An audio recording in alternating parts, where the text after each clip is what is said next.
Peace TV, the solution for humanity.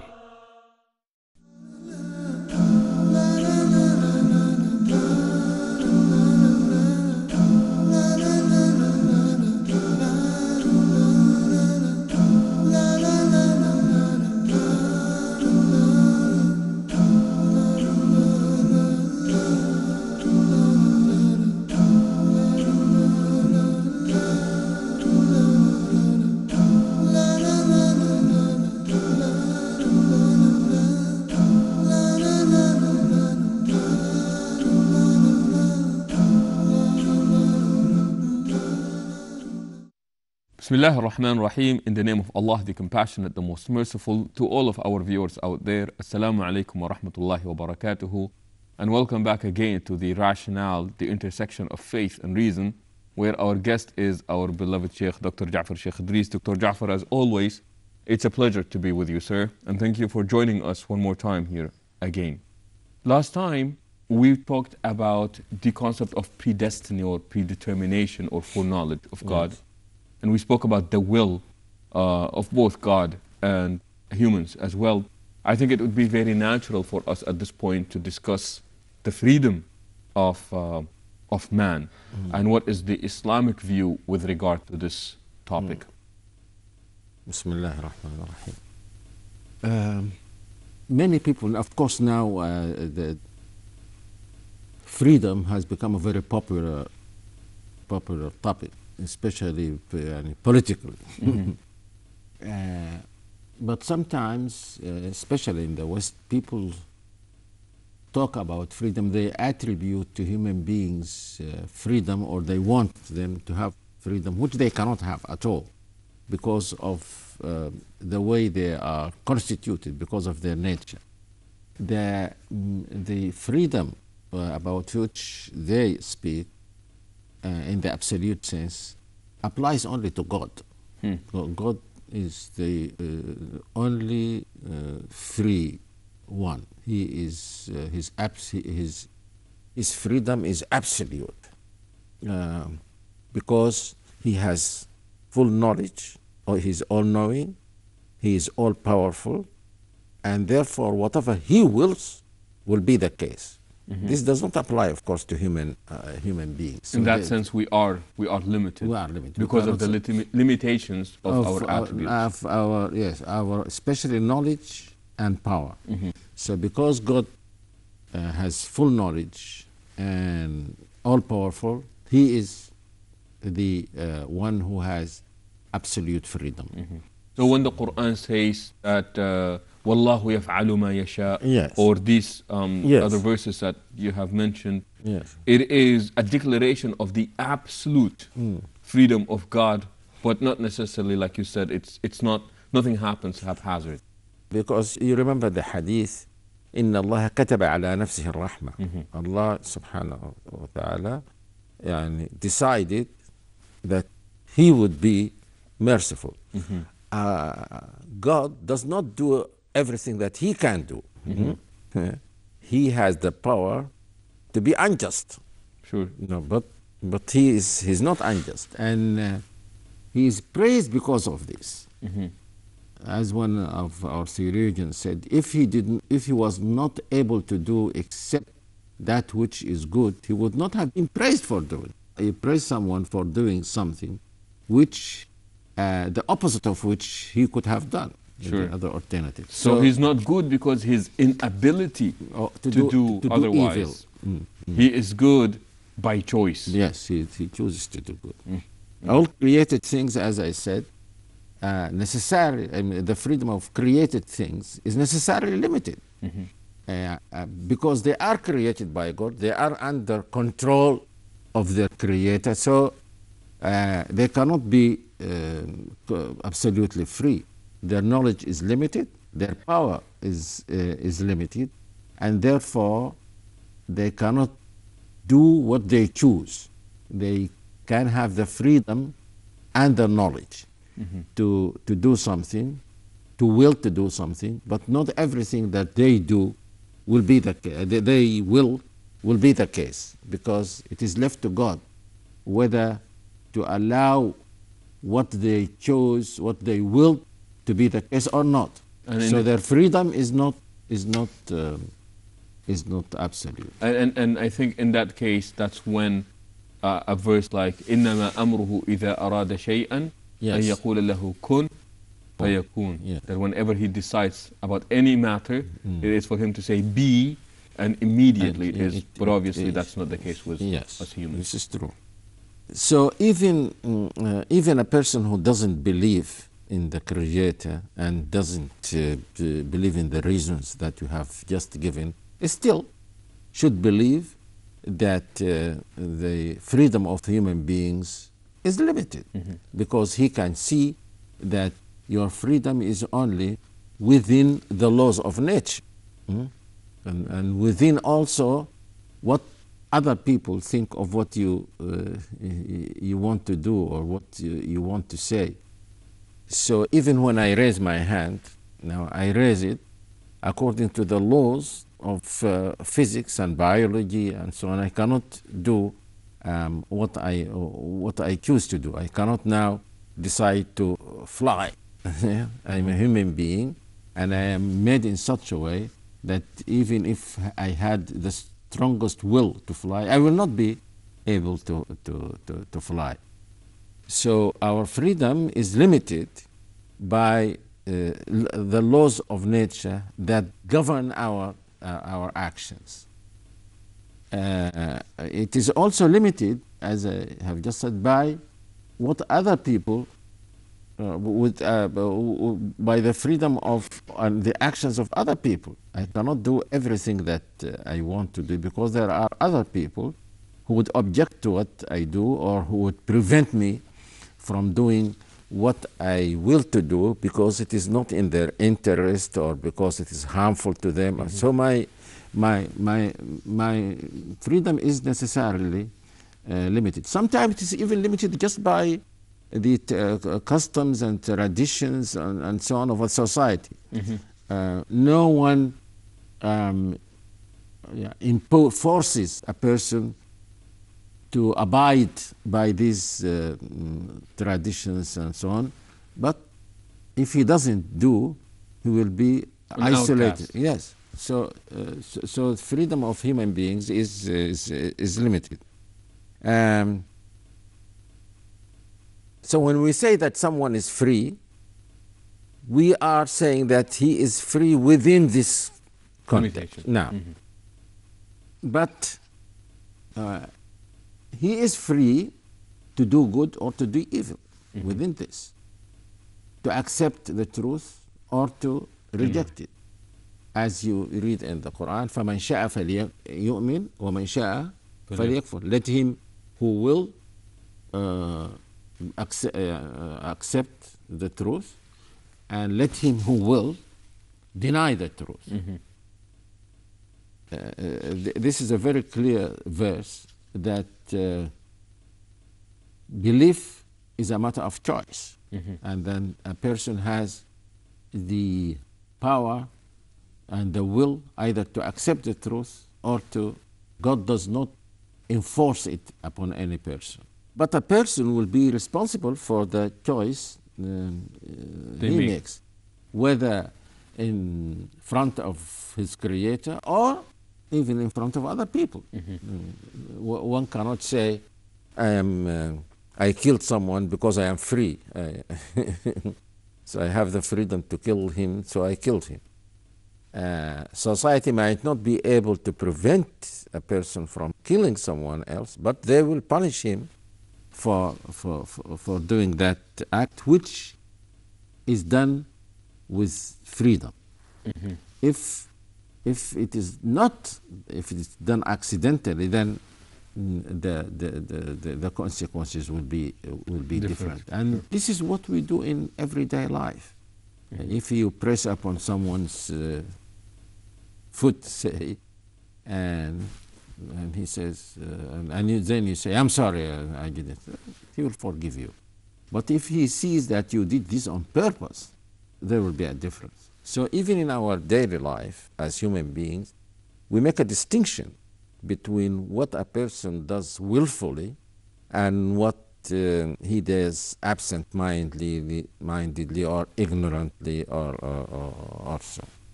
Only responsible for the actions that we willingly have pursued or have taken. I said that even in everyday life, this is to a great extent, this is how we treat people. Would that be what the Prophet ﷺ meant when he said, إِنَّمَا الْأَعْمَالُ بِالنِّيَّةِ? Yes. Deeds are truly judged by the intention of the doer of these deeds. This is in front of the Creator, and this is how people treat each other. If someone does something, as I have just said, some philosophers say, apparently, two actions can be very much similar.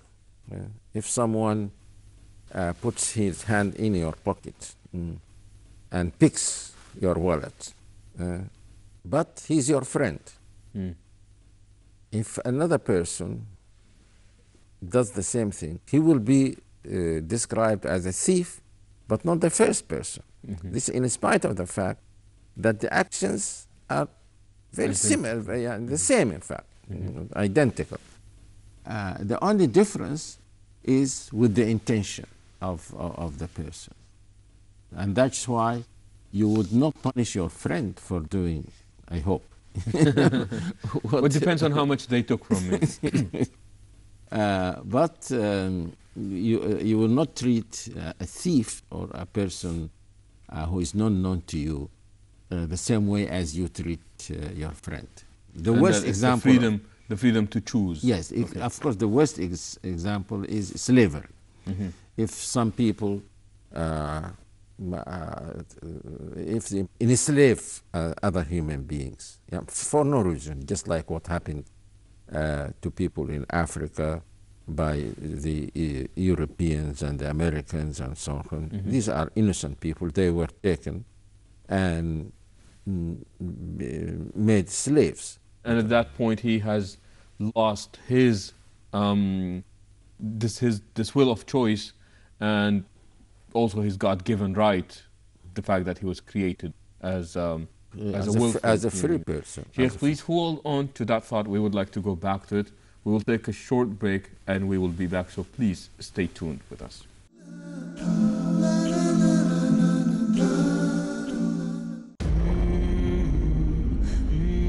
A messenger of God, a man of faith, who lived by courage and ruled by justice. He genuinely cared and taught the truth. His words are God-inspired. If we are seeking wisdom, we have indeed come to the right man. To learn more about his teachings, join me, Yassir Fazaga, in Distilled Wisdom, only on Peace TV. Imbibe the power of wisdom, aptly avoiding evil, choosing good. Join Yassir Fazaga in Distilled Wisdom tonight at 10 p.m. Saudi Arabia and 11 p.m. UAE on Peace TV. The ambassadors of peace from different parts of the world who dedicated their lives to convey the message of peace came together at the grand 10-day peace conference in Mumbai with one vision, with one mission. Hundreds of thousands of people witnessed them, heard them. Now it's an opportunity for those who missed the live action. I welcome all of you with Islamic greetings. Assalamu alaikum wa rahmatullahi wa barakatuh. Watch them again in Peace Mission tonight at 11 p.m. Saudi Arabia and 12 a.m. UAE on Peace TV.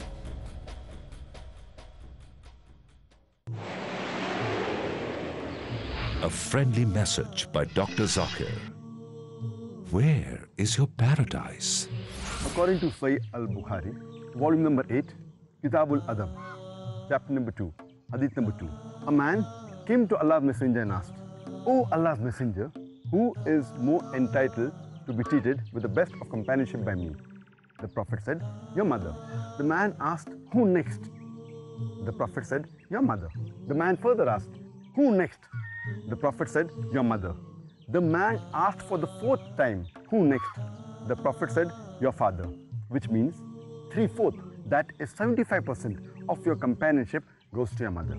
And 1/4, that is 25% of your companionship goes to your father. In short, the mother gets the gold medal, she gets the silver medal, as well as the bronze medal. The father has to be satisfied with a mere consolation prize. It is specified in Sunan Nasai, Kitabul Jihad, chapter number 6, hadith number 3106.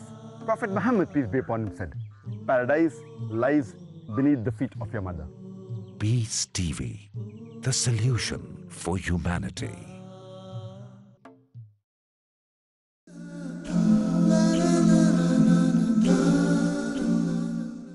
Assalamu alaikum wa rahmatullahi wa barakatuh, and thank you for joining us again here in the Rationale, the intersection of faith and reason, with our Sheikh here, Dr. Jaafar Idris. Dr. Jaafar, you were talking earlier about how people lose this God-given freedom to them, and you mentioned the case of slavery, where people are stripped from that. Yes, I said sometimes they lose it because of external forces, like dictators and some other political leaders. They strip people of their, as you said, of their freedom.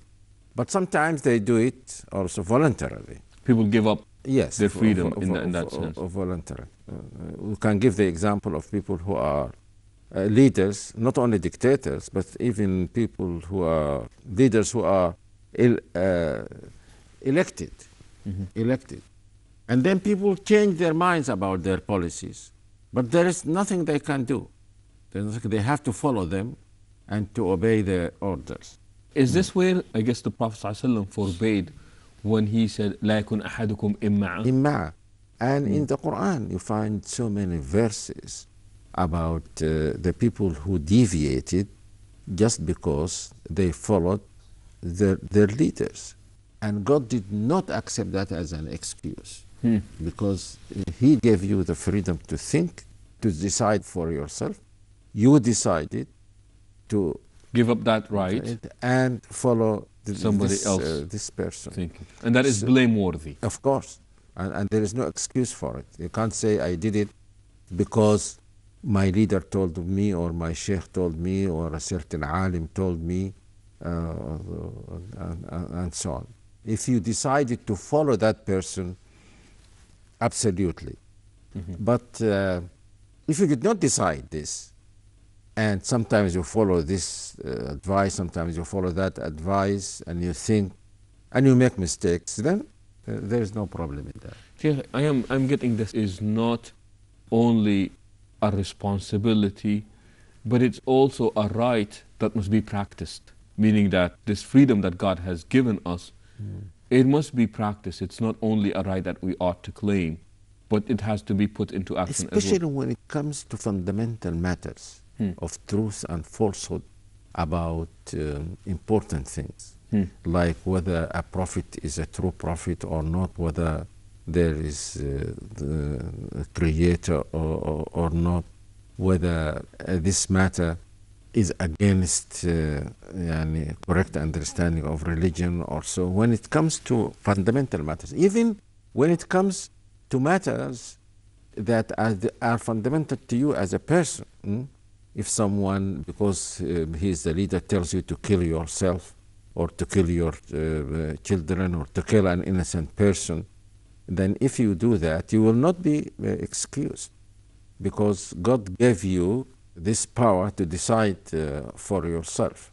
So if you voluntarily forgo that, then you will be responsible. Sheikh, if you don't mind, just going on more on this point, and that is, in many cases, people confuse their right to choose versus their freedom to think. Meaning that I go to the market and I see that there are many products, and because I have this freedom to choose which product I prefer, we think that is the ultimate freedom, or these are the ways to practice our freedom. But do you think that a person would choose without thinking at all when it comes to these worldly matters? Well, what surprises me about what you said is that, especially when it comes to fundamental issues, yes, and it seems like we are so consumed practicing our freedom in being good consumers, picking which products we want. But when it comes to fundamental issues, it seems that there is this mental laziness of people wanting to. Yes, yes. And this is, according to the Quran, this is one of the main causes of deviation. This following blindly of leaders, especially if this is made in the name of religion. There's a verse in the Quran which says, إنكم كنتم تأتوننا عن اليمين. You used to come to us from Yamin. Yamin means right.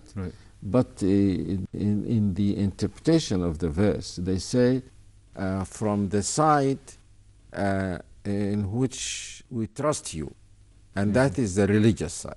And if someone wants really to deceive people, then the best choice for him is to deceive them in the right of something that is good, and that is religion. So he distorts the religion and makes them think that this is what God is telling you, and so they follow him.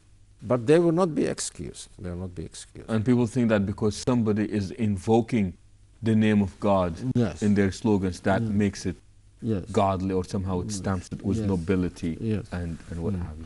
And sometimes this voluntary giving up of the right to think and to choose can be done for political purposes. And the example that is given is political parties. If a person becomes a member of a political party, even in democratic countries, then sometimes they do things which they believe are not right. But they think that if they don't follow, they will be expelled from the party, and the party will suffer or so. So they are not really free. They are not really free. One philosopher writing about democracy, he said, and he gave an example of one British leader who didn't like that so many people of his party in parliament were criticizing and talking, and so he didn't like this. He said that, addressing them, he said, every dog has the right to bark only once. If you continue to bark, we will take off your license as a dog. And so this can happen, and that's why people used to call, especially in the communist parties, they used to call them fellow travelers. They just follow, but they will not be excused for this. You seem to speak a lot about, you allude to it in a sense that social pressure, that sometimes people give in to that type of societal pressure. And in the Quran, like you said, that the fact that inna wajadna aba'ana ala umma, that we found our forefathers doing this, therefore part. Yes, but these are not doing it because there is pressure. No, because they are just following. They think that this is the best way to the best way to know the truth is just to follow your forefathers, ancestors, or leaders, and so on. So this is what I called the bad motive for giving up your freedom. There is sometimes a good reason, and you don't give up your freedom, but you limit yourself. And that is why when you follow the dictates of a true religion, it says don't do this, don't do that, and here you are not given any choice.